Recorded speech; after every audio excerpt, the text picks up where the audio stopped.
Olá, meus queridos amigos, que a graça de Jesus, o amor de Deus o Pai e a comunhão maravilhosa do Espírito Santo se faça presente na minha e na sua vida, amém?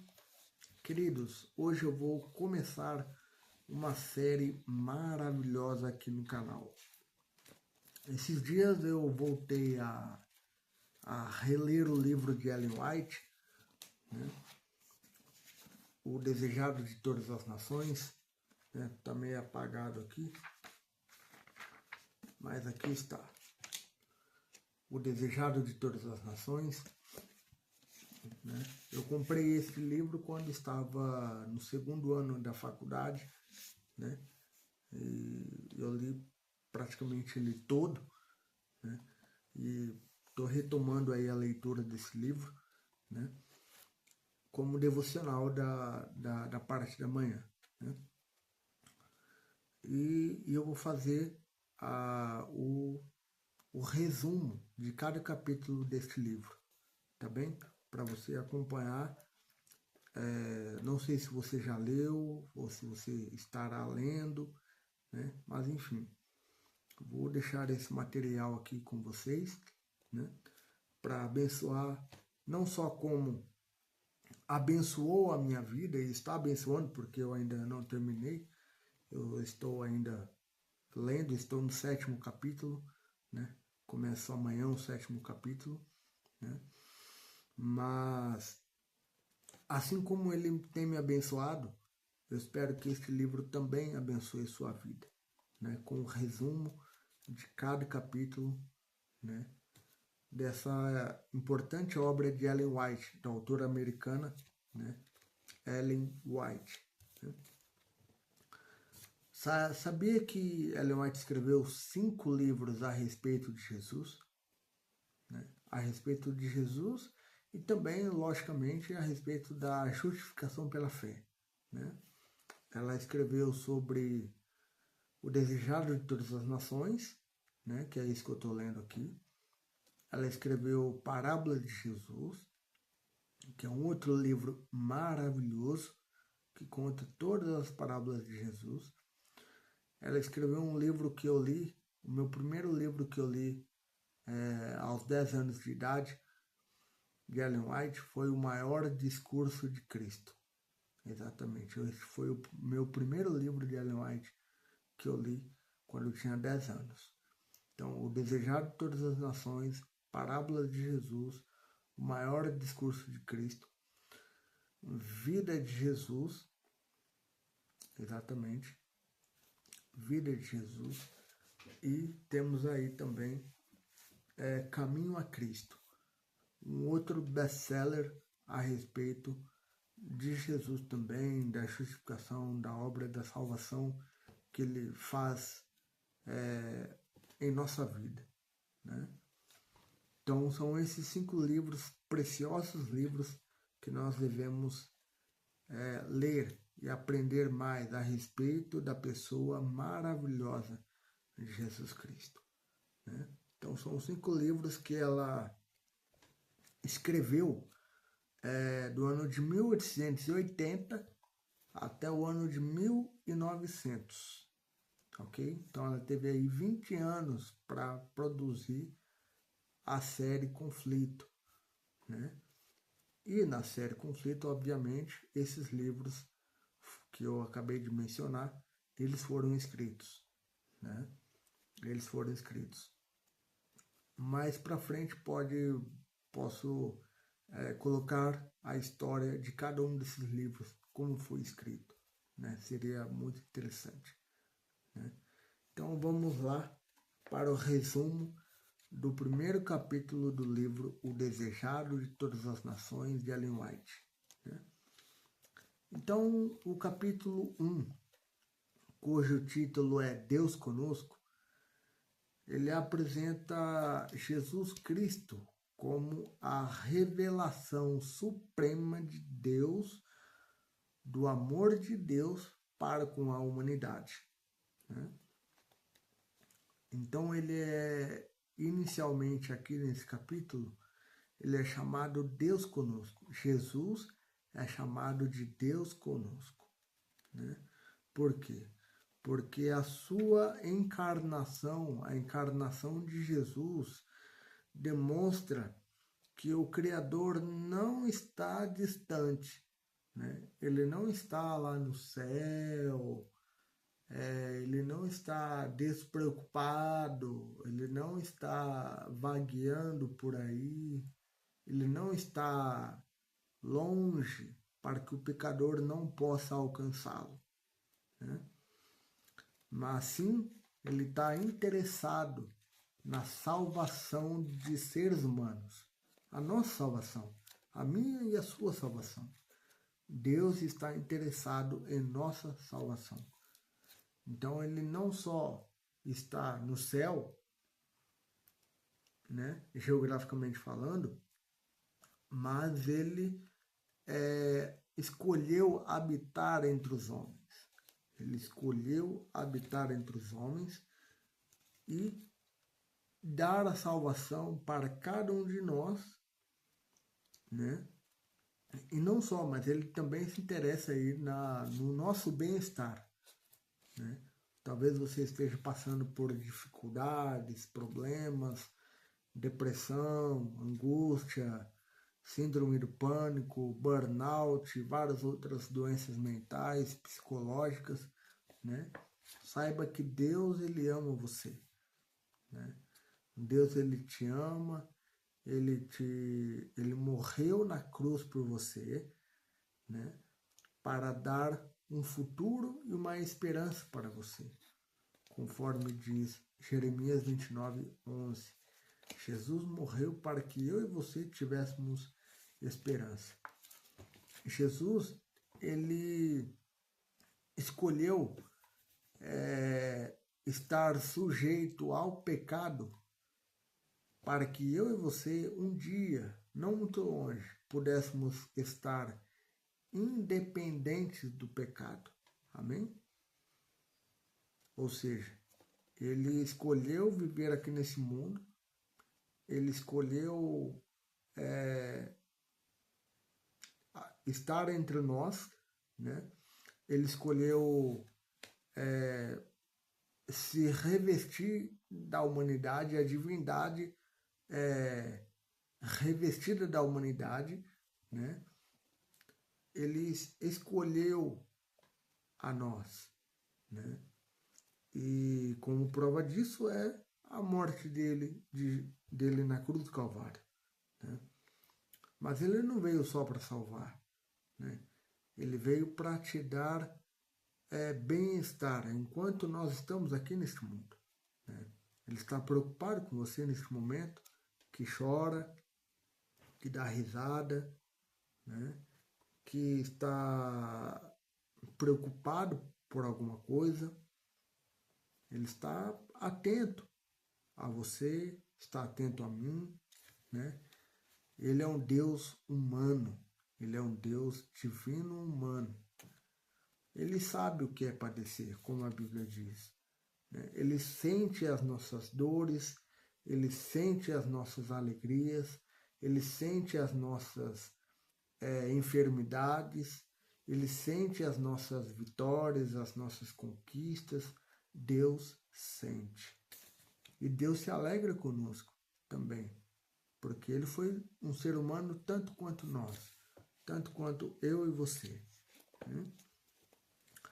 A autora americana, né, Ellen White, ela descreve no decorrer deste primeiro capítulo que desde a queda de Adão e Eva, né, ali já se esperava um Salvador, né? Ou seja, quando nasceu Caim, né, o filho mais velho de Adão e Eva, né, Eva já ansiava que ali fosse o Redentor do mundo, né?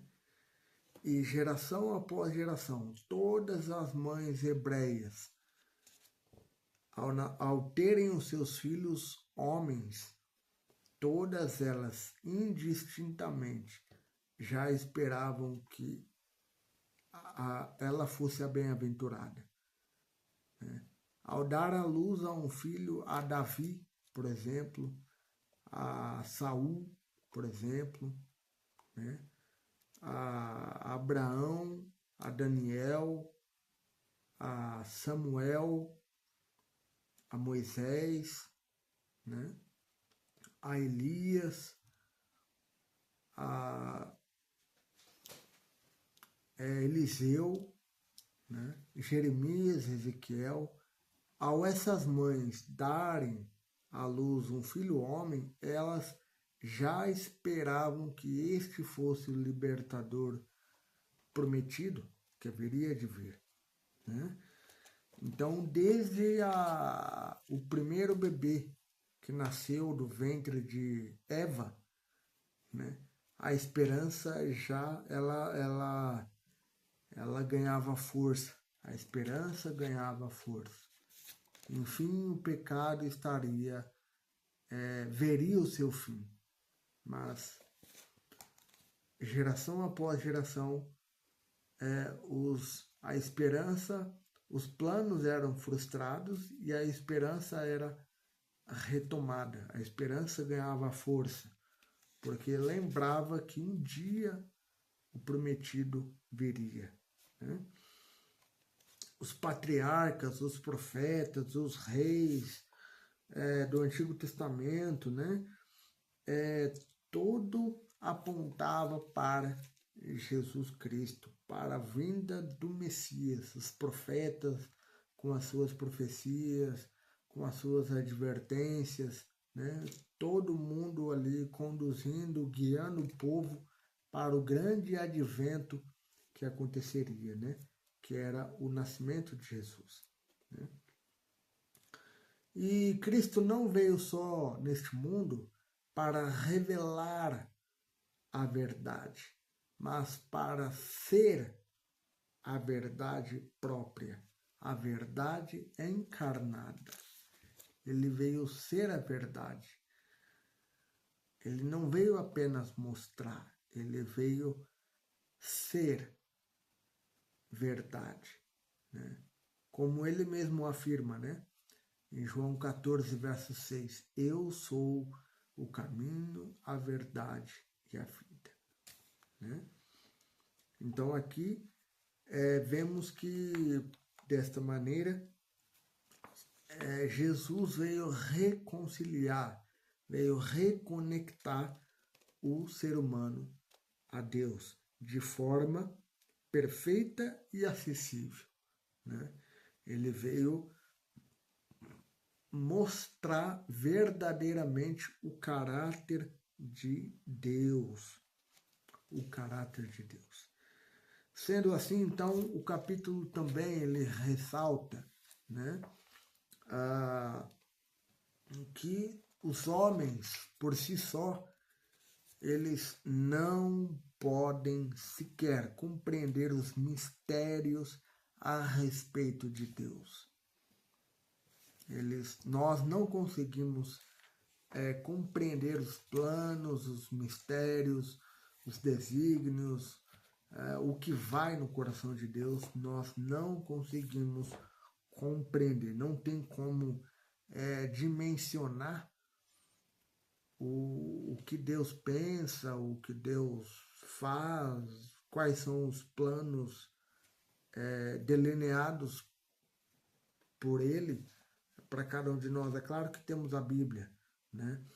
Mas eu falo assim, se Jesus, se Deus, se a Trindade não se dispusesse em ser revelada, estaria perdido completamente. Porque de nós, seres humanos, finitos, pecadores, nós não temos capacidade alguma de compreender perfeitamente qual é a boa e agradável vontade de Deus. A menos que nós estudemos a Bíblia, a menos que estudemos também o Espírito de Profecia junto com a Bíblia, é que saberemos o que Deus deseja de nós, o que Deus espera de nós, o que Deus quer fazer em nós, por nós e através de nós. Fora isso, não há como compreender a Deus, né? Não há como. Mas ela também ressalta que o invisível, ou seja, em Jesus, aquilo que era invisível tornou-se visível, né? Ou seja, o amor de Jesus tornou-se visível, sua misericórdia, sua graça, sua justiça, né? Ganharam forma e palavra, né? Ao ele curar os paralíticos, ao ele proferir uma bênção, ao ele reunir as criancinhas para abençoar. Então, as palavras e as atitudes de Cristo ganharam um toque de humanidade, né?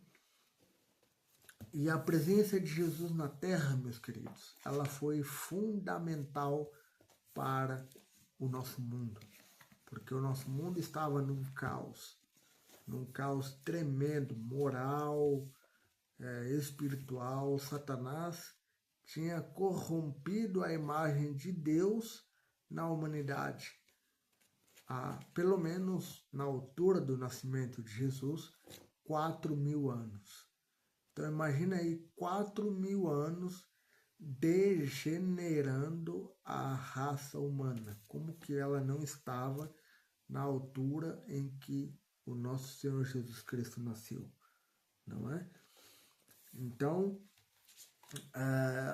a presença de Jesus na Terra, ela foi fundamental para que o maior dom do céu, a ponte que liga nós, pecadores, e a divindade, né, por meio de Jesus. Jesus é esta ponte. Ele que faz a ligação entre nós, seres humanos, pecadores finitos, a Trindade, né? A Deus Pai e a Deus Espírito Santo. Por quê? Porque Jesus é quem está no meio, né? Conforme nos diz a carta de Timóteo, somente Jesus é o mediador entre Deus e o homem. E é isto, exatamente isto, que Jesus veio fazer, né? Então, ou seja, ele não veio apenas mostrar a verdade, mas ser a verdade como um exemplo de vida, um exemplo de pessoa a ser seguido, né? Tantas pessoas seguem tantas pessoas hoje, não é? Tantas pessoas querem, sei lá, seguir Neymar, seguir Pelé, seguir Elon Musk, seguir CR7, né? Entre outros, né? Mas aqui vemos uma singularidade muito preciosa na vida de Jesus, né? Jesus ele veio mostrar o que é a verdade, ele veio mostrar sabedoria também, porque a vida de Jesus foi extremamente sábia, né? Ele veio nos mostrar como devemos fazer para alcançar a salvação. É claro que a salvação ela é um presente de Deus, né? Mas as obras, né? Ou seja, a nossa resposta também conta e facilita muito, né? Ao sacrifício que Jesus fez na cruz do Calvário, né? Deus deseja habitar em nosso coração. Com este primeiro capítulo do livro de Ellen White, né? Deus deseja habitar em nosso coração. E você? Você deseja que Deus habite em seu coração? Você gostaria que Deus habitasse contigo?